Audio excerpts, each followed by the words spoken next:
กับสบายดีเด้อพี่น้อง FC เมื่อทุกคนนะครับ FC เมื่อทุกท่านมื้อนี้เบาจินะมาถ่ายคลิปลกหญ้าออกจากรากต้นทุเรียนเด้อพี่น้องเด้อเพราะว่าเพิ่นสิเกี่ยมตัดหญ้าพี่น้องยันใบตัดไปถึงต้นลำต้นและหักนะพี่น้องเด้อเขาก็จะลกออก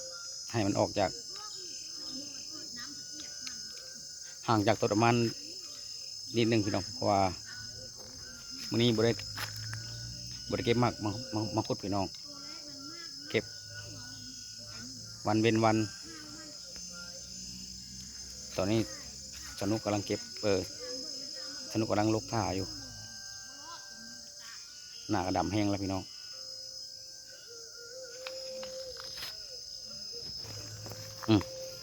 พี่น้องเราลกออกประมาณนี้นะพี่น้องเลย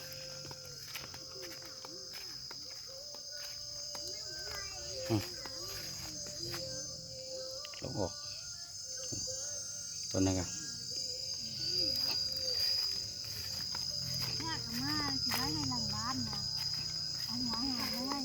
อันนี้ก็ลุกได้แล้วสบายดีพี่น้องสบายดีโมสบายดีพี่น้องเนี่ยสบายดีสบายดีเศร้าเมื่อยพี่น้องแมวล่ะแมวจรจัดพี่น้องจักมาแต่ใส่งามเลยสินะโอ้งามเลยแมวจะคือแมวซอดว่ะ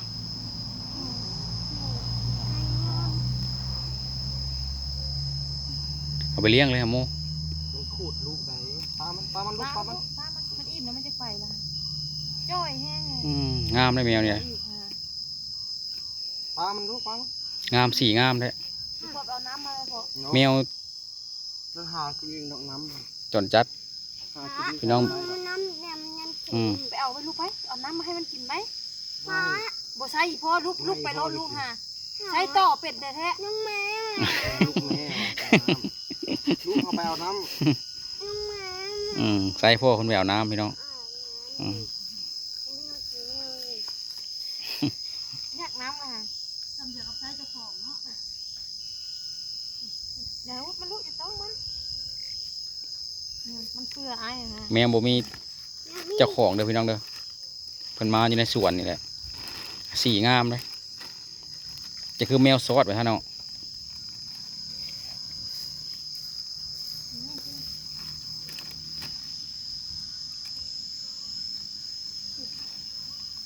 อย่าเฮ็ดมันลูกอย่าเฮ็ดมัน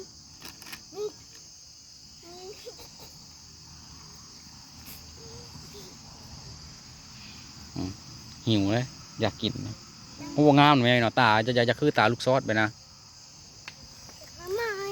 จะคือแมวพันแมวหนาพี่น้องงามนะพี่น้องแมวเล็กออกจักมาให้โชคจักออกได้แมวคืนเนี่ยของแมวละมือแรงออกซ้ำจักยิ้มแม่จะต้องมันไปแล้วไปลูกไปนี่มาหาสาวนุกก่อนนี่เลยฮ้อนบ่สาวนุกสวัสดีพี่น้องจะเปิดแฟลชไงเห็นหูเหรอโอ้ลืมปิดเป็นไงเมื่อยฮ้อนบ่ธรรมดาพี่น้องนั่งชิวๆพี่น้องลกไปเรื่อยพี่น้องพูดละจนเลี้ยวพูดละพี่น้องหางานเสริมตัวนี้นี่มาเบิ่งว่าจินนะลงหญ้าเนี่ยได้สบายดีพี่น้องลกหญ้าออกจากต้นทุเรียนเพราะว่าวันนี้บริเก็บมาคุดวันเมียวเบิ่งน้ำโมลิ้นกับแมวพี่น้องแมวจะลงมาทางไหนเด้ออยู่ในสวนทุเรียนนี่แหละอยู่ในต้นทุเรียนนะลงมาหาเงินค่ารถกลับบ้านเรื่องการลูกกลับบ้านบ่บัตรเมื่อเดือนหน้าเนาะวันที่9บัตรเมื่อเขาต้องเมื่อก็วันที่9เมื่อทำคลิปที่บ้านที่ไหนพี่น้องมาเนี่ย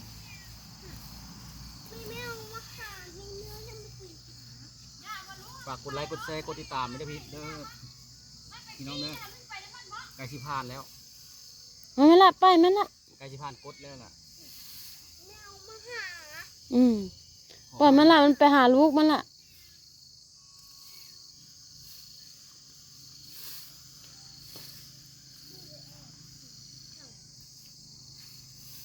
บัด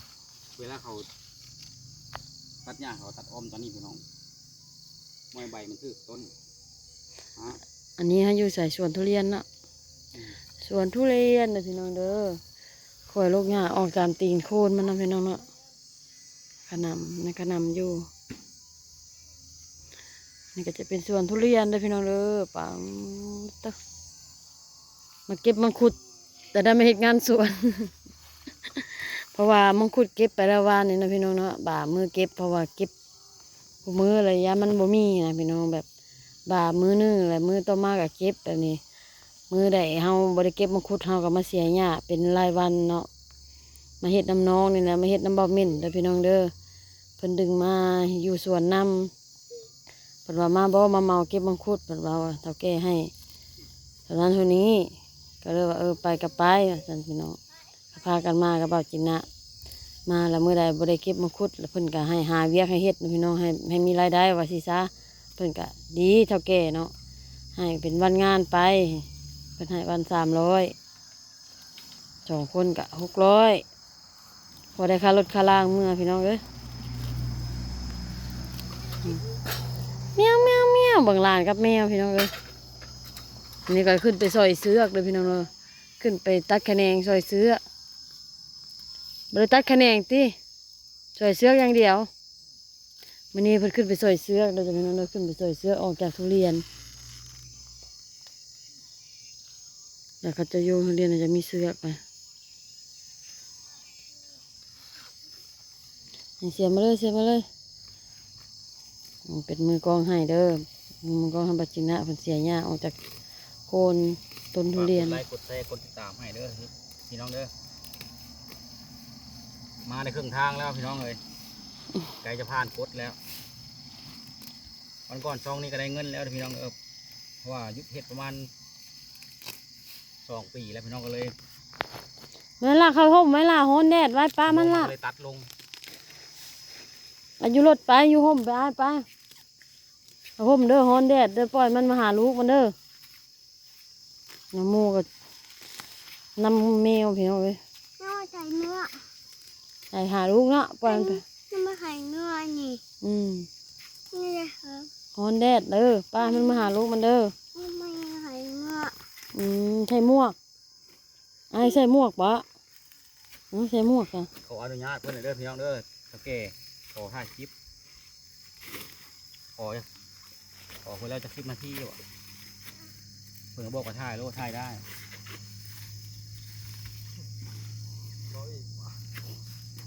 ทางมาเฮ็ดหยังค่ะพวกใส่ใบตองอ้อ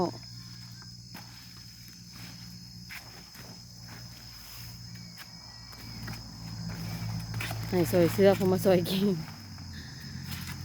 จะอ่อนใบตองพี่น้องเอ้ยอยู่บ้านนะขายจะเขาขายเท่าได้ไหมใบตองงามอยู่บ้านหาใบตองงามเขาบ่มีกันมันไปเลาะซอยออกพี่น้องตัวมันเป็นกอค่ะกระแตกนอแหนงออกแมวนี่เราบ่ไปใส่อยู่น้ำโมเลย 10 โมงแล้วนี่ ลูกกับพี่น้องบ่ไปหา เลี้ยง ลู เล ก ยล่ะ บ่ไปหาเต้าได้อมาอยู่ลำธารโมต้นทุเรียนเอาหัวอาหารให้กินรถบ่ไปเสือเลยบ่มาหาลูกหาเต้าเลยเฮ้ย เอาพี่น้องสำหรับคลิปนี้ก็ลาไปก่อนเด้อพี่น้องเด้อฝากกดไลค์กดแชร์กดตามช่องบอกจีน่าสาวนุกสำหรับคลิปนี้มาลาก่อนพี่น้องขอบใจมาก